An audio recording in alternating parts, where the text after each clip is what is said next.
morning. This is Casey. We come off the flame safety lamp.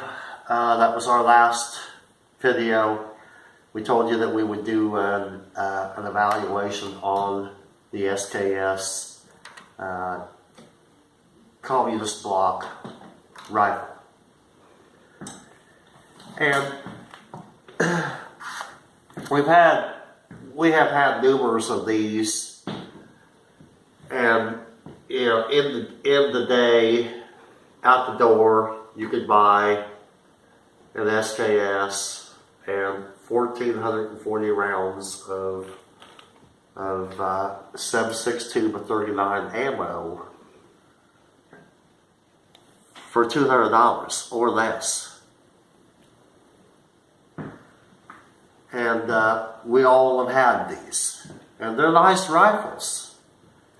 And we shot the heck out of them, melted the lard out of them, tried to destroy them, and before that ever happened, why, we'd probably trade it off, or somebody would talk us out of it. But anyway, this is what you would have been buying 25 years ago. This is the Chinese copy Type 56 made by the Ringco. And there's a lot of good things about this rifle. You know, I know they're ugly and clumsy looking and crude, but still, you know, for a 300-yard rifle, you know, it's close quarters combat rifle like an AR is, or like a 30-30. I feel, in my opinion, that those three are probably equivalent. Okay, let's get back to the bones and nuts on SKS. We've got a 1,000-meter sight, tangent sight that's adjustable up to 1,000 meters, even though we're only good for 300. Okay, not a bad sight. It is about like a sight on a 30-30 Winchester. Also, we have the front sight, which is adjustable for elevation. And here's the little tool. And I don't know where I got this, but it's for the front sight tool. You can make your own. And I've taken the dimensions, and the steel part is 1/4 inch diameter.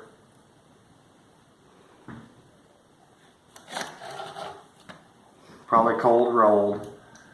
And then the slot is 125 thousandths.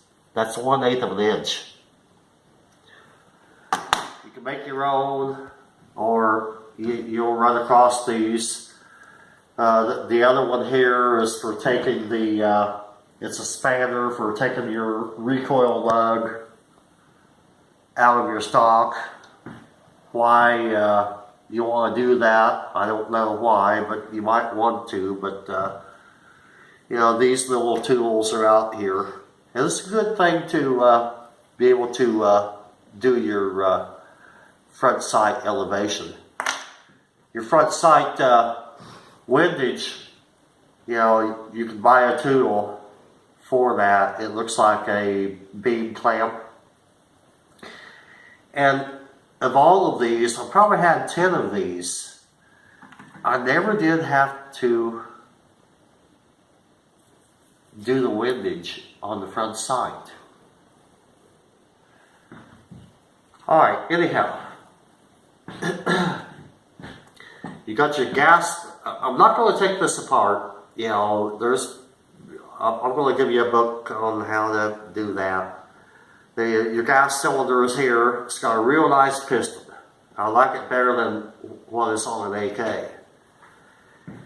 You've got a steel light lined barrel, which my father used to put steel light on his plowshares to keep the edge on it.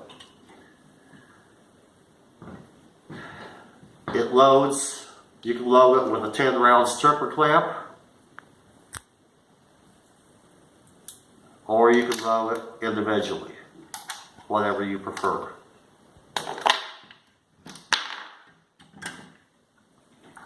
It's got a nice bolt handle. It'd be even better if it was on the left-hand side, but I know the Soviets didn't want to follow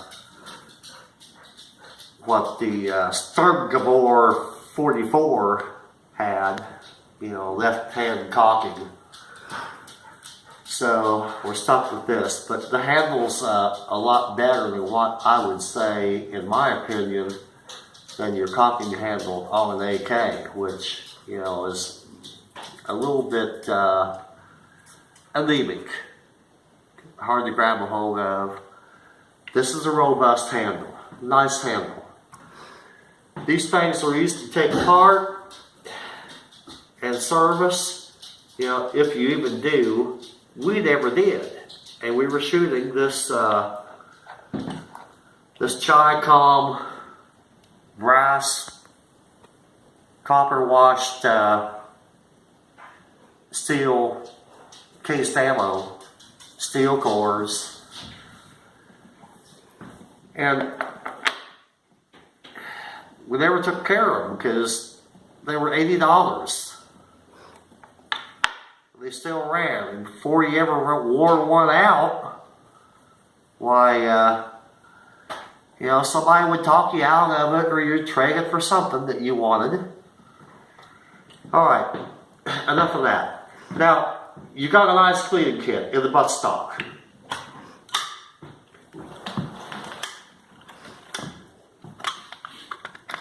And here we are. And it's crude. You have your nylon brush, your cleaning jag, and a reamer for your gas port. Keep the carbon out of it. Yeah, it's crude, but it's effective.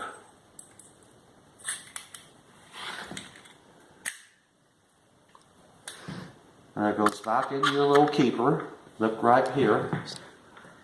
You push it in.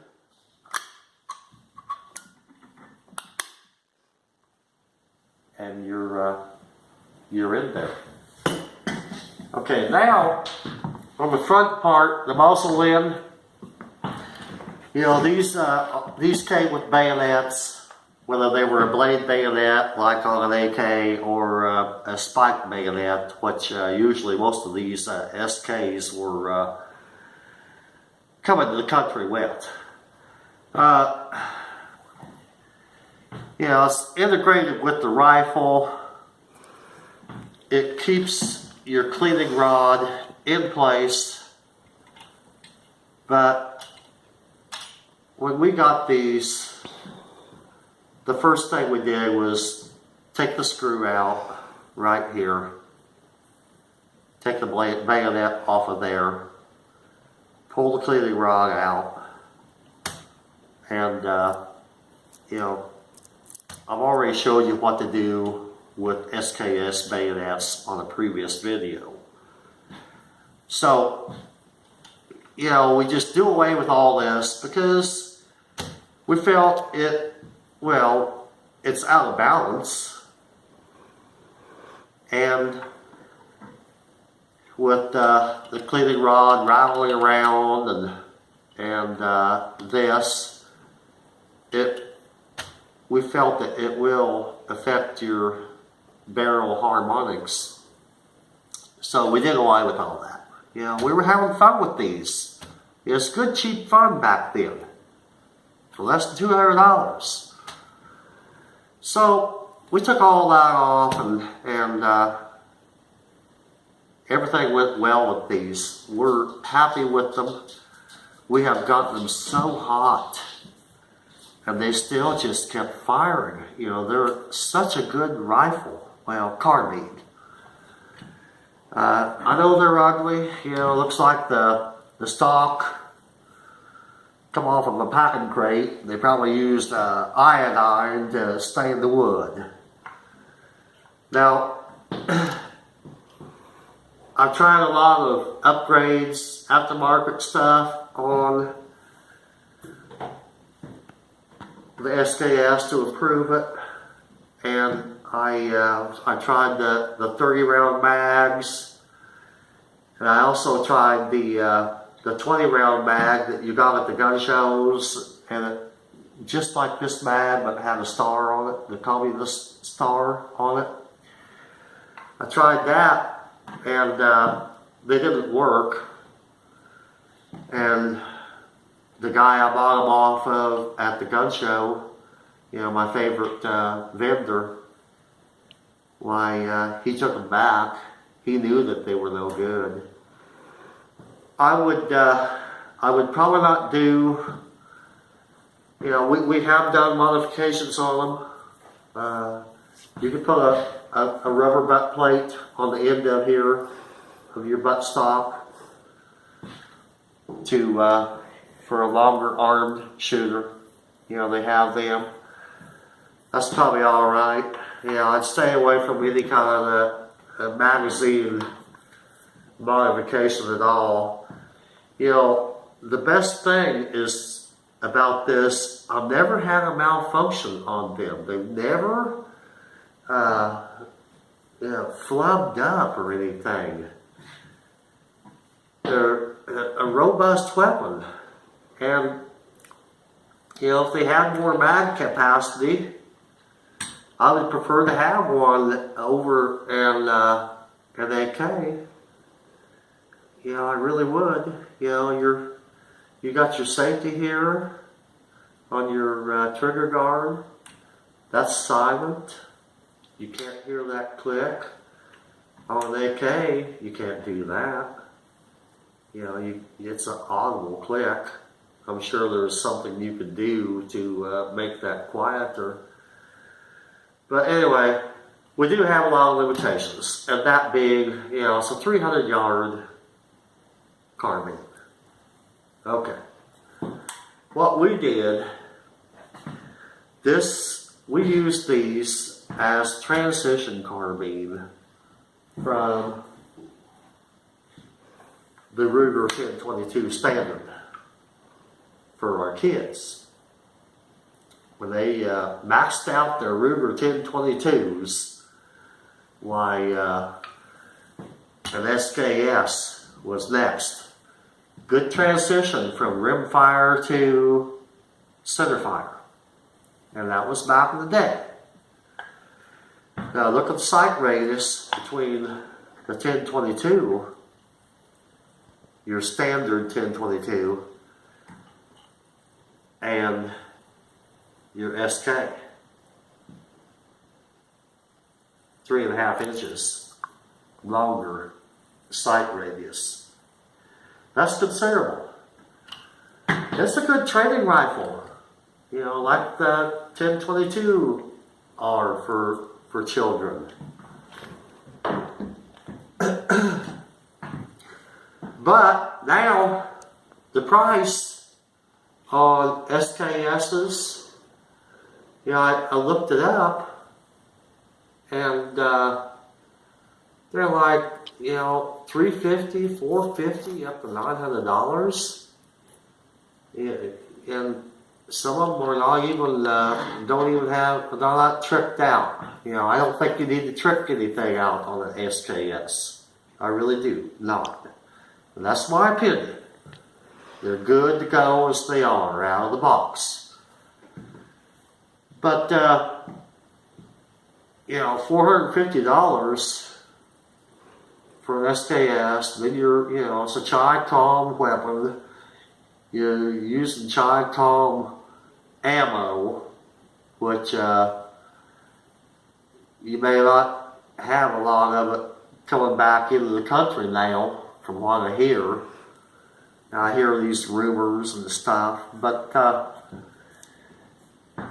well, and mostly all of it, most of your, you know, your Chi-Com ammo, you know, it's Berdan primed, there's corrosivity in the primers, and I never did have that problem with an SKS, or I never did clean it, but still, you know, it's import tariffs. You know, I hear toll ammo. You know, I hear them talking about that, and I don't exactly know why. But still, you are not going to. Well, yes, you can reload steel-cased ammo, but steel does not have the memory when you resize it like brass does. So, I'm going in a different direction here. I'm going to lead you in a different direction. So, if you hand load,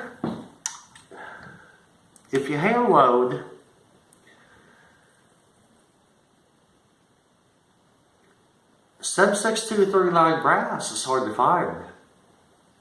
You know, my wife and my granddaughter and I, we go out on the range and collect brass, and we pick up lead bullets too out of the berms. And we'll probably find 1,000 223 that are hand loadable to 2 or 3 Sub 6239 brass cases. This one here is a Remington, and it's gone through an SKS in that you don't